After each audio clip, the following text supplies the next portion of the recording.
যমুনা নদীর ভাঙনে বগুড়ার ধুনট উপজেলা শাওড়াবাড়ি থেকে বানিয়াজান স্পার পর্যন্ত বাঁধ ভাঙনের ঝুঁকিতে পড়েছে। এর মধ্যে বালি ভর্তি বস্তা ফেলছে পানি উন্নয়ন বোর্ড। আরও জানাতে বগুড়া থেকে আছেন সহকর্মী হাসিবুর রহমান। হাসিবুর রহমান, বর্তমানে সেখানকার কি পরিস্থিতি, সর্বশেষ তথ্য আমাদেরকে জানাবেন।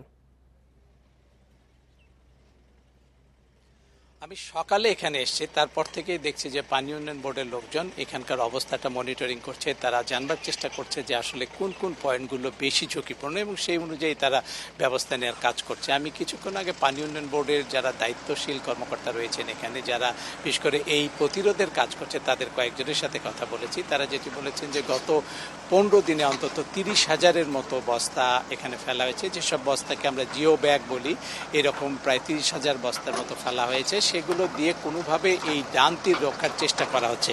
আপনি যদি একটু খেয়াল করেন তাহলে দেখতে পারবেন দূরে একটা বড় স্থাপনা দেখা যাচ্ছে, যেটি আমরা শাওড়াবাড়ি স্পার হিসেবেই জানি। এরপরে আরও একটা এরকম স্পার রয়েছে যেটাকে বানিয়াজান স্পার হিসাবে সবাই চেনে। এই দুইটি স্পারই মূলত ডান তীরের যে বন্যানিয়ন্ত্রণ বাঁধ রয়েছে সিরাজগঞ্জের দিকে, যেটা ব্রহ্মপুত্র ডান তীর রক্ষা বাঁধ, সেই বাঁধকে অনেকটা রক্ষার দায়িত্বে কাজ করে এই দুইটি স্পার। কিন্তু এর বাইরেও আরো বেশ কিছু বিষয় রয়েছে যেগুলো মূলত ডান তীরের বাঁধকে রক্ষার কাজ করে, কিন্তু কোনোটাই আসলে খুব বেশি কার্যকর ভূমিকা রাখছে না নদী ভাঙনের এই অবস্থা থেকে। তারা যেটি বলছেন, বিশেষ করে যারা পানি উন্নয়ন বোর্ডের কর্মকর্তারা এখানে কাজ করছেন, তারা বলছেন যে মাত্র 300 মিটারের মধ্যে এখন যমুনা নদীর ডান তীর ভাঙছে।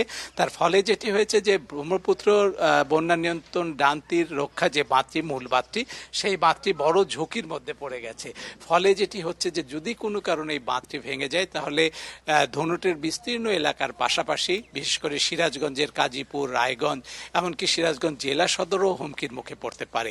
আমি এই বিষয়টি নিয়ে আজকে কথা বলেছি পানি উন্নয়ন বোর্ডের বেশ কয়েকজন কর্মকর্তাদের সাথে। তারা যেটি বলছেন যে এখন মূলত তারা ভাঙন যাতে তীব্র আকার ধারণ না করে সেই বিষয়টিকে গুরুত্ব দিয়ে তারা বস্তা ফেলছেন এবং অন্যান্যভাবে প্রতিরক্ষার কাজ চালাচ্ছে। কিন্তু এটাকে স্থায়ী রূপ দেওয়ার জন্য বড় একটি প্রকল্প দেওয়া হয়েছিল প্রায় 9 বছর আগে, যেটি বাস্তবায়ন করা এখনো সম্ভব হয়নি। ফলে এই শাওড়াবাড়ির পাশাপাশি যমুনা নদীর ডান তীরের বেশ কিছু এলাকায়, সারিয়াকান্দি, ধুনট এবং সোনাতলেরও বেশ কিছু এলাকা এখন হুমকির মুখে রয়েছে।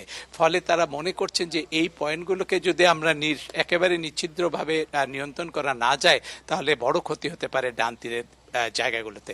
ইতিমধ্যে প্রায় 120 ফিট নিচে পানির যে ঘূর্ণিবর্ত সৃষ্টি হয়েছে তা এই বাঁধটি হুমকির মুখে আরো দ্রুত নিয়ে যাচ্ছে বলে তারা আশঙ্কা করছেন।